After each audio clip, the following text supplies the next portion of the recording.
It's a funny old thing, mental health. Some people think it don't exist.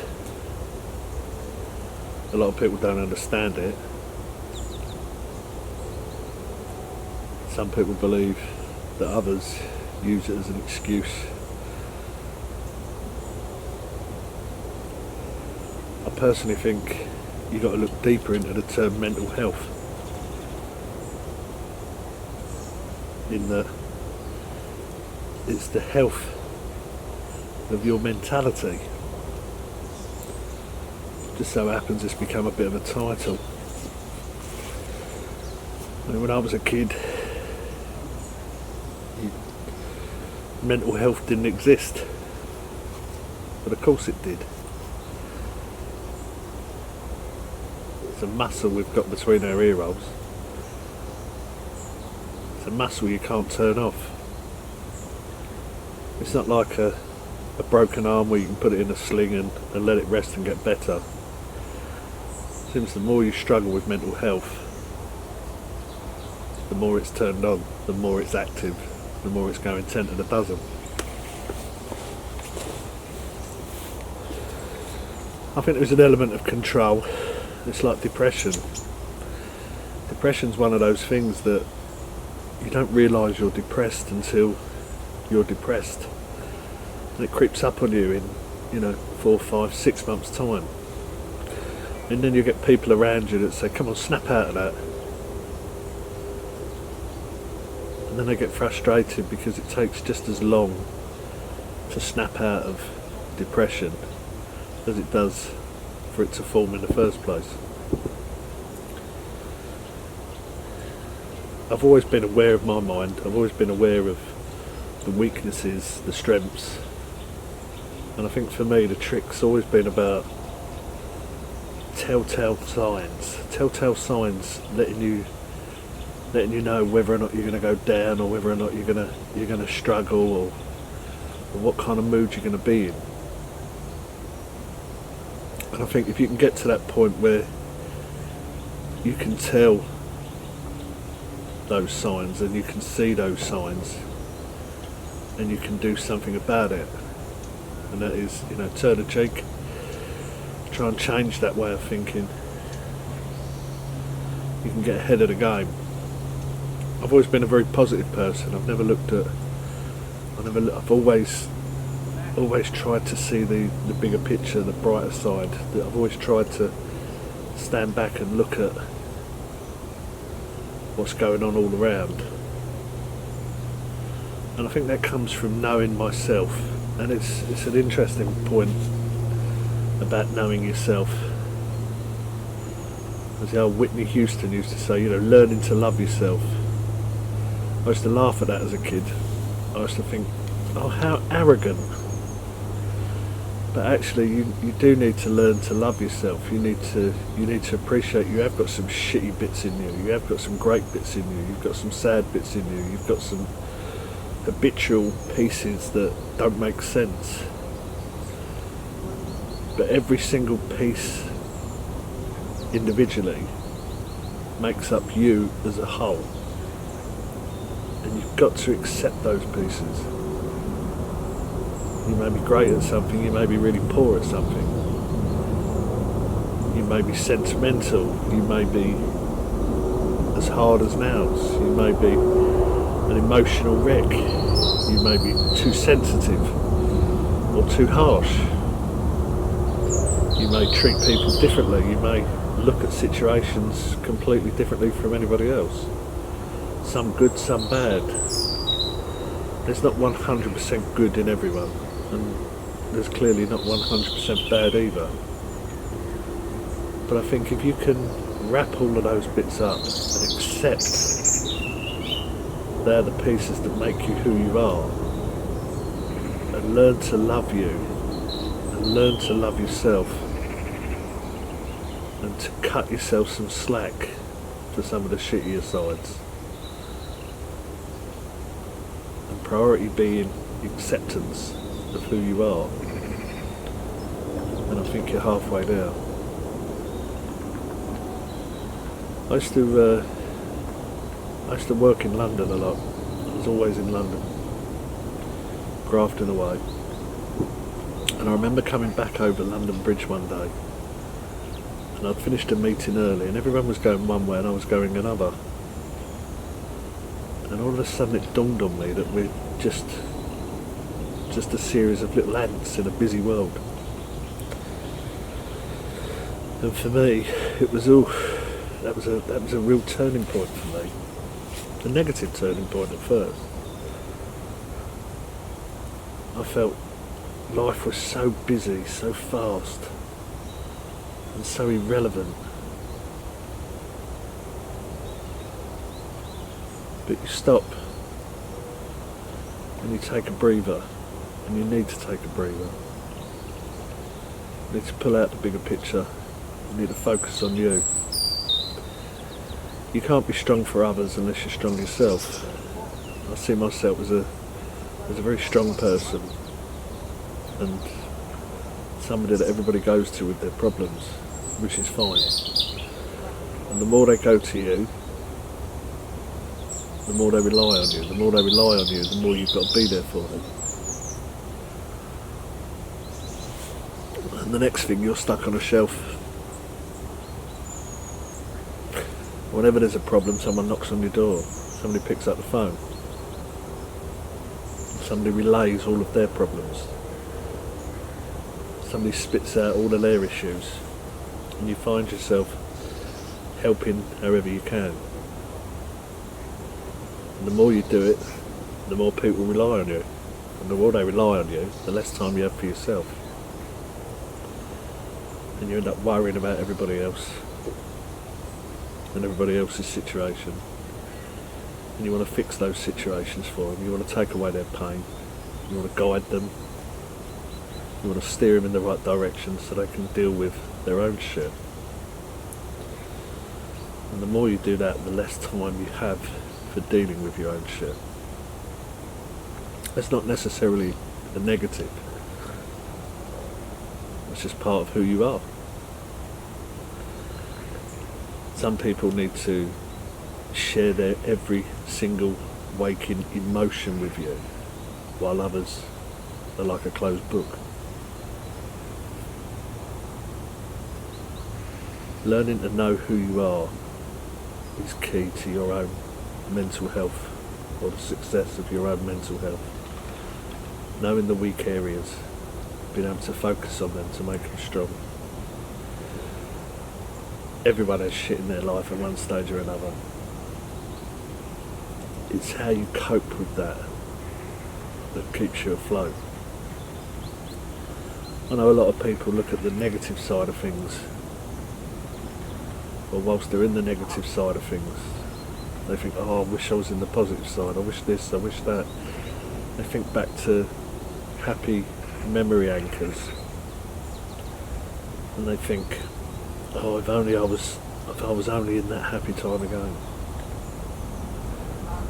I try very hard to approach it differently. I always, when I'm in a happy place, when I'm in a really good place, when everything's going right, and I feel I'm on fire, that's when I look back to the negative side of things and think how lucky I am to be in such a positive place. And in doing so, I think that prolongs that mood. I think that's key. I've been fishing all my life, and I used to work in a very, very, very busy environment. 18-hour days, 7 days a week, graft. As a commercial director, as a managing director, as a CEO, the pressure's on. And the people around me never used to understand that at the height of pressure, once all problems had been fixed, I would just want to do nothing else than to curl up in a bivvy for 3 days, fishing with nothing around me. But that's my sanctuary, that's knowing me, that's knowing, I need to get away, I need some me time. And I think that's the problem of all around us today, is that we don't take me time. You've got social media creeping in at every element of our life. Family issues, work issues, life issues. But as individuals, we don't turn off, we don't unplug.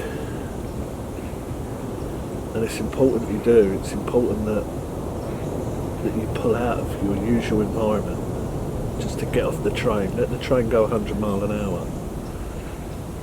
Get off at one of the stations and just take a breather. And then jump back on that train, which is fast pace of life. Jump back on that train when you're good and ready, when you're repaired, when you're relaxed, when you've recovered, when the pace of life and the pace of your mind has slowed back down. That's what I do. I'm lucky. I've gone fishing. I fish with friends. I fish in some of the most wonderful places around. But there are times I know I need to get away on my own and just find myself again.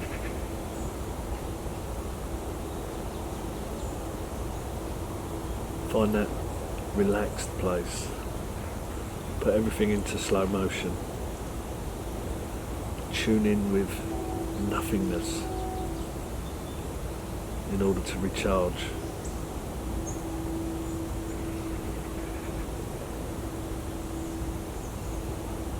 We all deal with things differently in our own strange, wonderful way. I can't talk on behalf of anybody else. I can only talk on behalf of my own mind. My way of dealing with things is just to cut loose. Understand that's what I need, and to be able to see that in advance. And just fuck off. In order to recharge. In order to pick myself back up again. In order to be there once more for all of those who need me.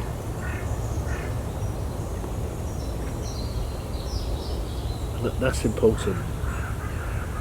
It makes so much sense. How can you be strong? How can you provide?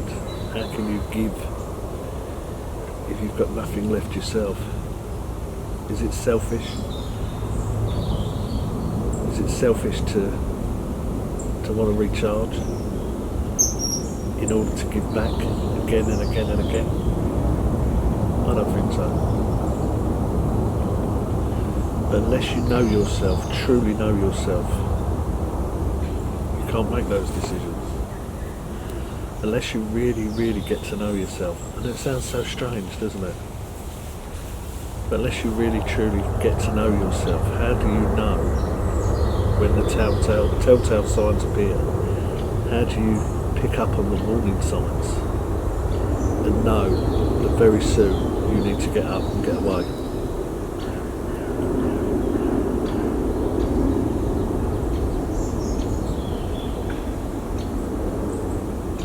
There seems to be more pressure on men, or certainly maybe it's just that I'm seeing it, more pressure on men to be the strong, silent type. And that if you fail or if you fall, you're deemed weak.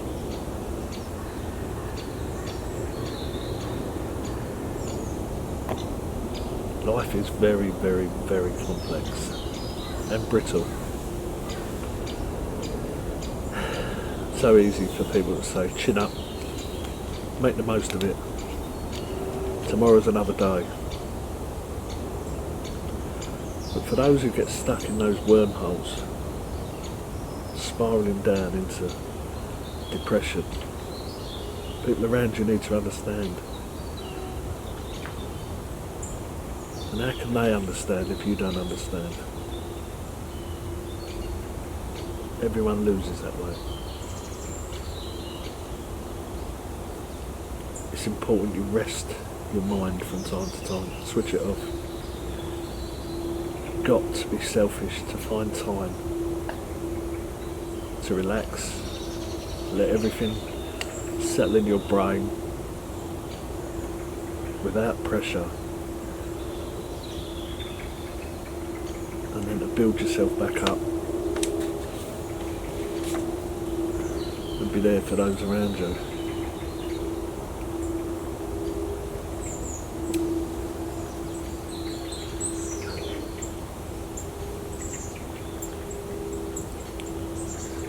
Seems to me that the pressure on a man, and I'm sorry if there's any ladies watching this, but I can't talk on behalf of a woman. I'm clearly not one.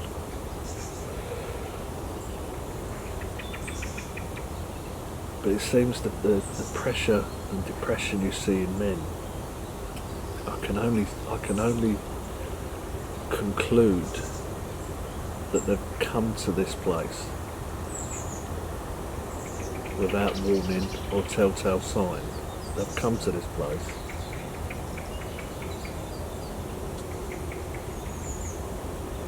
because they've not managed to switch off, to turn off, to escape.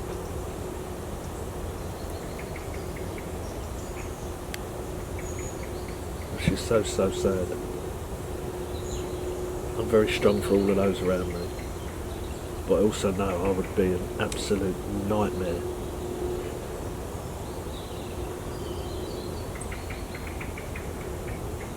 if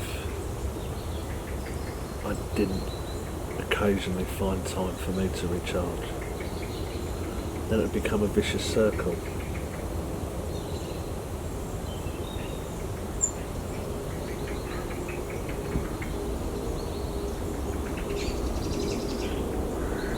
How the hell can somebody who's got people wrapped around him 24 hours a day find solace in sitting by the bank with nature all around him, switching off, left with nothing else but his own thoughts? How can somebody deal with that? Or maybe I learned from an early age it's the only way. It's the only way for me anyway.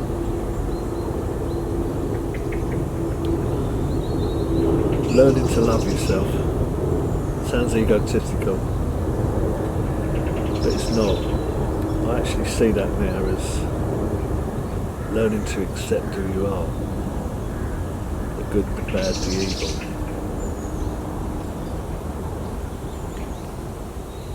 In doing so, I think you'll find peace.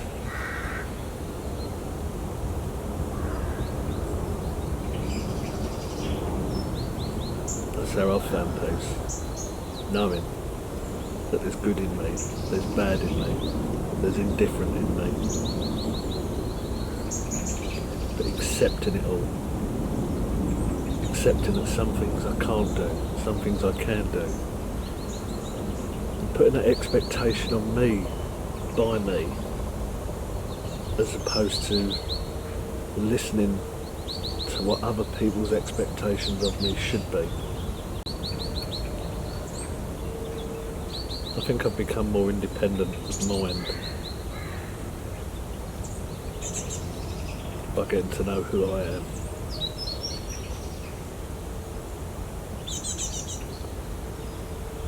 Mum had an accident 6 months ago.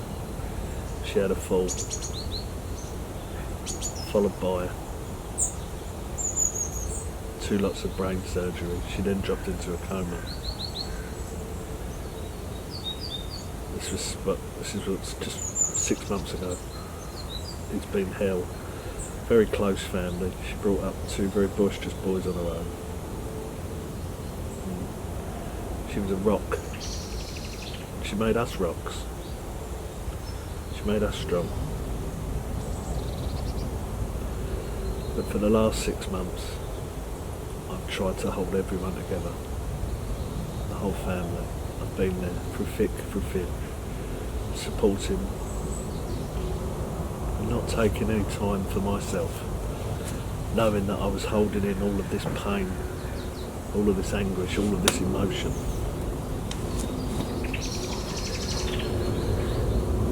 But knowing myself, I knew that the time for me to accept everything that's been going on would be time I need on my own.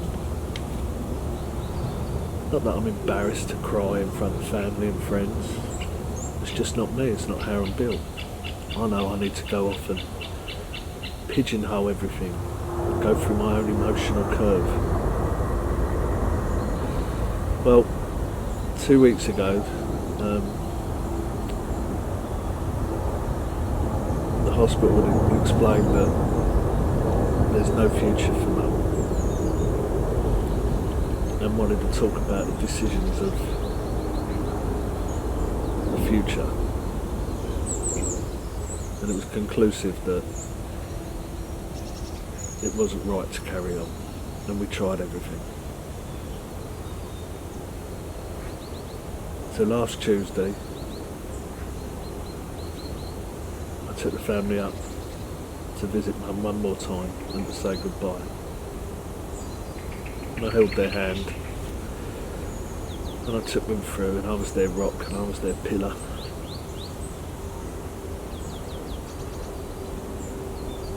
And we said our goodbyes. When we said our goodbyes, I knew it was time now for me to start looking at my own preservation, start looking at how I'm going to deal and cope with things. I've been there for everyone for 6 months. Everyone who was grieving, crying, sad, needed a cuddle. But I knew I needed to get away for me to do my own grieving. So last Tuesday we said our goodbyes. And I knew that was it. I didn't need to see Mum again.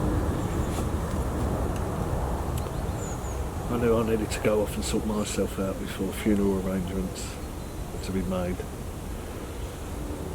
So I booked myself on a trip here on my own for a week to tune out of the world, to tune out of the stresses, in order to get strong again, in order to go through my emotional curve, to be angry, to be sad, to wallow, to cry. And then move on to the angry phase, and then eventually the acceptance phase of what's gone on. After the acceptance phase will come the memories, the laughter, and then I'll start rejoicing, thinking of Mum. She'll always be with me. That's the emotional curve, that's my emotional curve. A curve I know very well in myself because I've given myself the time to understand who I am.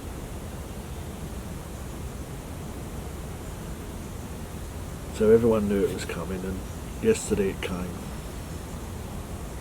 Out here on my own,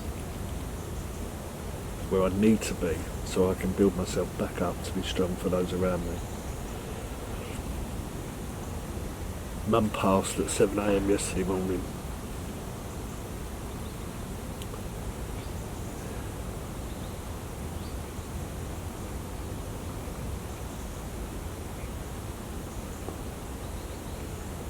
She's at a better place now to where she was when she wasn't well.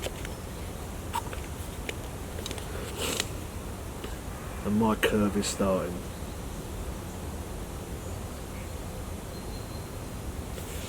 And I'll do a week out here till I've completely got all of the shit out of my system.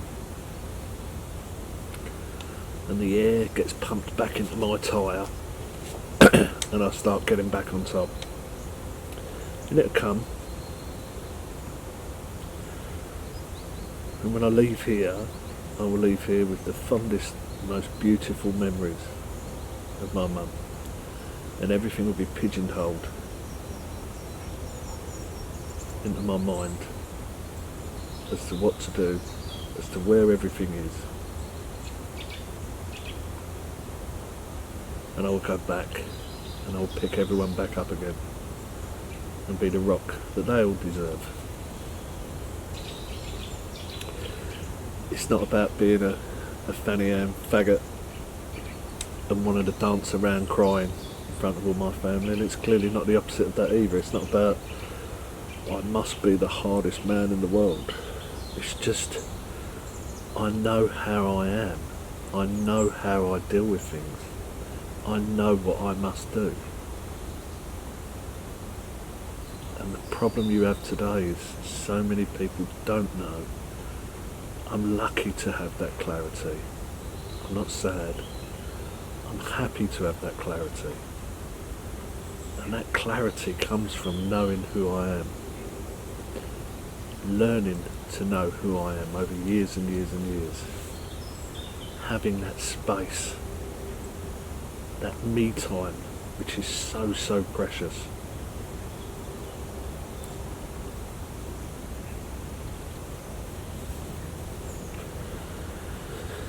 I think without knowing who I am and without getting to know who I am over the last 52 years and understanding that I must accept who I am, I think I would have hit many, many, many more rocky roads.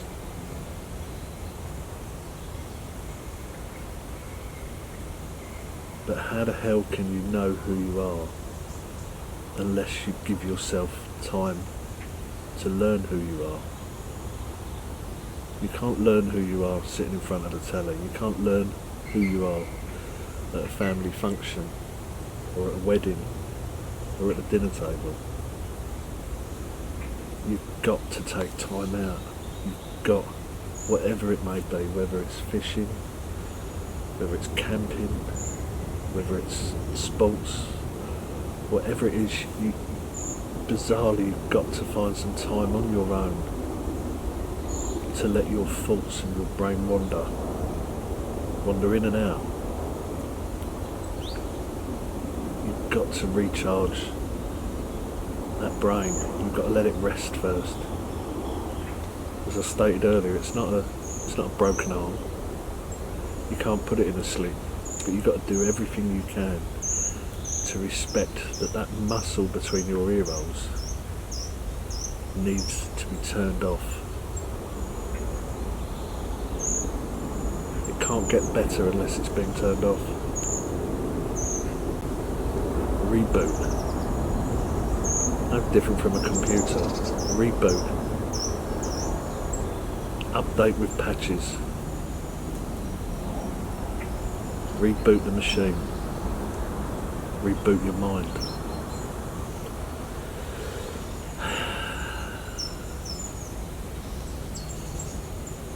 That's how I deal with things. Works for me.